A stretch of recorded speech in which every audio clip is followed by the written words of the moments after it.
আন্তর্জাতিক রাজনৈতিক অঙ্গনে এই সপ্তাহে অনেকগুলো চমকপ্রদ ঘটনা ঘটেছে। আপনারা নিশ্চয়ই যুক্তরাজ্যের নির্বাচনের দিকে মনোযোগ রেখেছেন। যুক্তরাজ্যের নির্বাচনের খবরাখবর সব কিছু জানেন, সেগুলো নিয়ে নতুন করে কোনো কথা বলার নেই। ফ্রান্সের নির্বাচনও অনেক বেশ চমকপ্রদ ঘটনা ঘটেছে। মার্কিন যুক্তরাষ্ট্রের নির্বাচনকে সামনে রেখে জো বাইডেনের প্রার্থিতা থাকা না থাকা, তাকে প্রার্থিতা থেকে সরে দাঁড়ানোর জন্যে নিজ দল থেকে চাপ, এইসব নানা ঘটনা প্রবাহ আপনারা প্রত্যক্ষ করেছেন। এই সব কিছুর বাইরে আরও বেশ কয়েকটি ঘটনা ঘটেছে যেগুলো অত্যন্ত চমকপ্রদ, নাটকীয় কিংবা ঠিক চাঞ্চল্যকর বলা যায়। সেদিকে আপনাদের একটু নজর দেওয়ার, একটু দৃষ্টি আকর্ষণ করার চেষ্টা করি। আপনারা জানেন যে বাংলাদেশের প্রধানমন্ত্রী শেখ হাসিনা চীন সফরে রয়েছেন। আমি যখন কথা বলছি ঠিক এই সময়টায়, তিনি যেদিন চীনের উদ্দেশ্যে ঢাকা ত্যাগ করেছেন গত সোমবার, ঠিক সেদিনই প্রতিবেশী ভারতের প্রধানমন্ত্রী নরেন্দ্র মোদী তিনি রাশিয়া গিয়েছেন। এই দফায় নতুন করে দায়িত্ব নেওয়ার পর এটি তার প্রথম বিদেশ সফর, এবং প্রথম বিদেশ সফরের জন্য তিনি বেছে নিয়েছেন মস্কোকে। আর এই দুজনই, প্রধানমন্ত্রী শেখ হাসিনা এবং ভারতের প্রধানমন্ত্রী নরেন্দ্র মোদী, যখন চীন এবং রাশিয়ায় সফরে গেলেন যেদিন, ঠিক তার পরের দিন ওয়াশিংটনে শুরু হয়েছে পশ্চিমাদের যে অ্যালায়েন্স নেটো সম্মেলন। খেয়াল করবেন দর্শক, নেটো সম্মেলনের প্রধান এজেন্ডা, প্রধান আলোচনার বিষয়বস্তু হচ্ছে ইউক্রেনে রাশিয়ার আগ্রাসন, পুতিনকে আরও কীভাবে শাস্তি করা যায়, পুতিনকে আরও বেশি কী করে একঘরে করে রাখা যায়, সেই সব বিষয় হচ্ছে নেটো সম্মেলনের মূল বিষয়বস্তু। আর মার্কিন যুক্তরাষ্ট্র সহ পশ্চিমা গোষ্ঠীর প্রধান শত্রু যে দেশ এবং প্রধান শত্রু যে ব্যক্তিটি ভ্লাদিমির পুতিন কিংবা রাশিয়া, নরেন্দ্র মোদী ঠিক সেখানে শুধু সফরেই গেলেন না, তিনি যখন রাশিয়ায় গিয়ে পা রাখলেন তার ঠিক 1 ঘন্টা আগে ইউক্রেনে রাশিয়ার বোমা হামলায় 41 জনের প্রাণহানির ঘটনা ঘটেছে, এবং কিয়েভে একটি হাসপাতালেও বোমা হামলা হয়েছে বলে খবরে প্রকাশ পেয়েছে। সো মোদির রাশিয়া সফরটি শুরু হয়েছে আসলে ইউক্রেনে ভয়াবহ একটি বোমা হামলা এবং হত্যাযজ্ঞ হওয়ার ঠিক পরপরই। আপনারা নিশ্চয়ই খেয়াল করে থাকবেন যে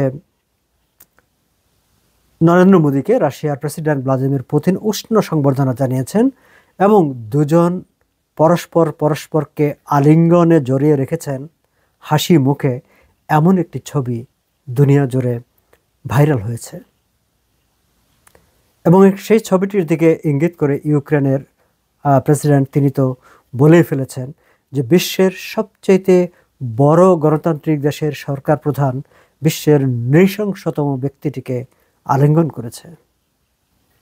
যাই হোক, পশ্চিমা বন্ধুরা, মানে নরেন্দ্র মোদীর পশ্চিমা যারা মিত্র যারা, বন্ধু যারা, তারা মঙ্গলবারে যখন বৈঠকে বসেছেন তার আগে তারা জেনে গেছেন নরেন্দ্র মোদীর আলিঙ্গনাবদ্ধ পুতিনের ছবিটিও তারা দেখে ফেলেছেন। এই যে রাজনৈতিক অঙ্গনের এই যে অবস্থাটি নিঃসন্দেহে নতুন করে ভাববার মতো বা নানা কিছু ভাববার মতো একটি ঘটনা। অবশ্যই আমরা সবাই জানি যে মার্কিন যুক্তরাষ্ট্র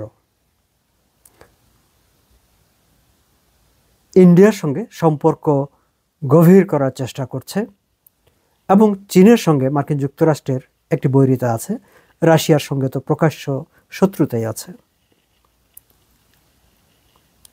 নরেন্দ্র মোদীর জন্য একটি বড় চ্যালেঞ্জ হচ্ছে এই জায়গাটায় তার যে মার্কিন যুক্তরাষ্ট্রের সঙ্গে তার বন্ধুতা, পশ্চিমা দেশগুলির সঙ্গে তার যে সম্পর্ক, সেই সম্পর্কের সঙ্গে একই সঙ্গে রাশিয়ার সঙ্গে আরও বেশি সম্পর্ক গাঢ় করে এই যে একটি পশ্চিমের সঙ্গে এবং রাশিয়ার সঙ্গে মিলিয়ে দুটি সম্পর্কের ক্ষেত্রে একটি ব্যালেন্স রাখা, ভারসাম্য প্রতিষ্ঠা করা, সেটি তার জন্য একটি চ্যালেঞ্জ এবং তিনি সেটি করতে পারছেন, তিনি সেটি করছেন। আবার ঠিক একই সঙ্গে আমরা যদি শেখ হাসিনার সফরটিকেও দেখি, শেখ হাসিনার সফরটিকে নিয়েও ঠিক বাংলাদেশ, ভারত বাংলাদেশের খুবই খুবই কাছের বিশ্বস্ত বন্ধু। ভারতের সঙ্গে বাংলাদেশের খুবই নিবিড় সম্পর্ক। আবার অর্থনৈতিক সহ নানা সহযোগিতার ক্ষেত্রে চীনের সঙ্গেও বাংলাদেশের সম্পর্ক অনেক নিবিড়। ফলে আবার চীন এবং ভারত দুইটি দেশের মধ্যে সম্পর্কে নানা রকমের টানাপোড়েন আছে। সো টানাপোড়েন আছে এবং সম্পর্ক একেবারেই ভালো নয় এমন দুটি দেশের সঙ্গেই শেখ হাসিনা এক ধরনের ভারসাম্য রক্ষা করে তিনি তার কূটনৈতিক, রাজনৈতিক এবং আন্তঃরাষ্ট্রীয় সম্পর্ক তিনি অব্যাহত রেখেছেন। এবং তিনি ভারত থেকে ঘুরে এসেই তিনি আবার চীনে এসেছেন, কিংবা বলা যায় চীনে সফর করার আগে তিনি ভারতে ঘুরে এসেছেন। যদিও নরেন্দ্র মোদীর শপথ অনুষ্ঠানেও তিনি গিয়েছিলেন, খুব অল্প সময়ের মধ্যে তিনি 2 দফা ভারত ঘুরে এসেছেন। আবার মার্কিন যুক্তরাষ্ট্রের সঙ্গে যদি হিসাব করা হয়, মার্কিন যুক্তরাষ্ট্রেরও চীনের ব্যাপারে রিজার্ভেশন আছে। ফলে শেখ হাসিনা চীন সফরে গিয়েছেন। একদিকে তার মাথায় রাখতে হয়েছে যে এই সফরটিকে হয়তোবা মার্কিন যুক্তরাষ্ট্র ভালোভাবে নেবে না, আবার ভারতও ভালোভাবে নেবে না। যদিও পররাষ্ট্রমন্ত্রী হাসান মাহমুদ এর আগেই বলেছিলেন যে শেখ হাসিনা চীন সফরে যাবেন, এই ব্যাপারে নরেন্দ্র মোদীর কোনো ধরনের আপত্তি নেই, কিংবা ভারতের কোনো ধরনের আপত্তি নেই। যাই হোক, ভারতের আপত্তি থাকা না থাকা মোটেও ম্যাটার করে না, কারণ বাংলাদেশ একটি স্বাধীন দেশ হিসাবে প্রধানমন্ত্রী শেখ হাসিনা তার মতো করে নিশ্চয়ই কোথায় যাবেন কিংবা যাবেন না সেই সিদ্ধান্ত নেবেন। তারপরেও যেহেতু দুটি দেশই বাংলাদেশের জন্য এখন গুরুত্বপূর্ণ, তিনি দুটি দেশের সঙ্গেই সেই সম্পর্কটি অক্ষুণ্ণ রাখার একটি ভারসাম্যমূলক অবস্থান রেখেছেন। কিন্তু মজার ব্যাপার হচ্ছে ইন্ডিয়ার ব্যাপারটি। ইন্ডিয়া এমন সময় রাশিয়াতে গিয়েছেন এবং পুতিনের সঙ্গে বুকে বুক জড়িয়ে হাসি মুখে ছবি পোজ দিয়েছেন, যখন সব পশ্চিমা নেতারা, পশ্চিমা তার বন্ধুরা, তারা ওয়াশিংটনে রাশিয়ার বিরুদ্ধে কী কী পদক্ষেপ নেওয়া যায় সেই বিষয় নিয়ে বৈঠক করছেন। যাই হোক, নরেন্দ্র মোদীর এই রাশিয়া সফরের মধ্য দিয়ে বর্তমানে বিশ্বজুড়ে যে এক ধরনের উত্তেজনা, যুদ্ধ অবস্থা বিরাজ করছে, সেখানে একটি ভারসাম্য আনার ক্ষেত্রে ভূমিকা রাখতে পারে বলেও অনেক আন্তর্জাতিক বিশ্লেষকরাই মনে করছেন।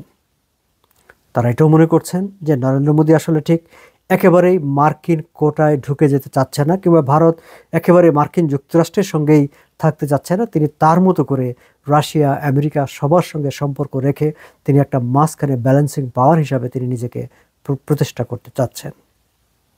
যাই হোক, তবে ইন্টারেস্টিং বিষয় হচ্ছে স্টেট ডিপার্টমেন্টের নিয়মিত ব্রিফিংয়ে আপনারা জানেন যে সেখানে বাংলাদেশ নিয়ে নানা ধরনের রাজনৈতিক প্রশ্ন করা হয়, এবং প্রশ্ন করার আগে আসলে একটি রাজনৈতিক বিবৃতি দেওয়া হয়, দিয়ে সেখানে স্টেট ডিপার্টমেন্টের মতামত চাওয়া হয়। সো আজও তাই হয়েছে। সেখানে শেখ হাসিনার চীন সফর এবং নরেন্দ্র মোদীর ভারত সফর নিয়ে সেই স্টেট ডিপার্টমেন্টে প্রশ্ন করা হয়েছিল। স্টেট ডিপার্টমেন্টের মুখপাত্র ম্যাথিউ মিলার তিনি নরেন্দ্র মোদীর সফর নিয়ে বলেছেন যে তারা রাশিয়ার সঙ্গে ভারতের সম্পর্কটা নিয়ে মাখামাখি নিয়ে তাদের উদ্বেগ আছে, এবং সেই উদ্বেগের বিষয়টি তারা প্রাইভেটলি এবং নানাভাবে ভারতের সঙ্গে তারা কথা বলেছেন এবং ভারতকে তারা জানিয়েছেন এবং জানিয়ে যাবেন। কিন্তু শেখ হাসিনার চীন সফর নিয়ে আসলে ম্যাথিউ মিলার কোনো মন্তব্য করতে রাজি হননি। বরং তিনি যেই উত্তরটি দিয়েছেন সেই উত্তরটি থেকে ধারণা করা যায় যে চীন সফরের ব্যাপারে আসলে তাদের তেমন কোনো রিজার্ভেশন নেই। কারণ তিনি এই কথাটি বলেছেন যে প্রত্যেকটি দেশই আরেকটি দেশের সঙ্গে, চীনের সঙ্গে তারা পারস্পরিক বৈঠক কিংবা যোগাযোগ তারা রাখছে, এমনকি মার্কিন যুক্তরাষ্ট্রও চীনের সঙ্গে যোগাযোগ রাখছে। ম্যাথিউ মিলার এই কথাও বলছেন যে খোদ মার্কিন পররাষ্ট্রমন্ত্রী দুইবার চীনে সফর গিয়েছেন, এবং তিনি স্পষ্ট করে বলেছেন যে শেখ হাসিনার চীন সফর নিয়ে মার্কিন যুক্তরাষ্ট্রের কোনো মন্তব্য নেই বা তার নিজস্ব কোনো মন্তব্য নেই। সো সেই জায়গাটিতে আসলে প্রশ্ন করতে হয়তো ভেবেছিলেন যে এই ঠিক ন্যাটো সম্মেলন এবং রাশিয়ার সঙ্গে সম্পর্ক এবং নরেন্দ্র মোদীর রাশিয়া সফর এবং শেখ হাসিনার চীন সফর মিলিয়ে হয়তোবা মার্কিন যুক্তরাষ্ট্রে কোনো ধরনের একটা ক্রিয়া প্রতিক্রিয়া থাকতেও পারে, কিন্তু ম্যাথিউ মিলার সেটি পরিষ্কার করে দিয়েছেন যে নরেন্দ্র মোদীর রাশিয়া সফর নিয়ে তাদের উদ্বেগ থাকলেও শেখ হাসিনার চীন সফর নিয়ে আসলে তাদের মধ্যে কোনো ধরনের উদ্বেগ নেই বা কোনো ধরনের প্রশ্ন নেই। যাই হোক, সামনের দিনগুলিতে হয়তো আন্তর্জাতিক রাজনৈতিক অঙ্গনে আরও নানা ধরনের নাটকীয় ঘটনা প্রবাহ ঘটে যাবে, আমরা নিশ্চয়ই সেদিকে খেয়াল রাখবো। আজ এ পর্যন্তই, ভালো থাকবেন আপনারা সবাই।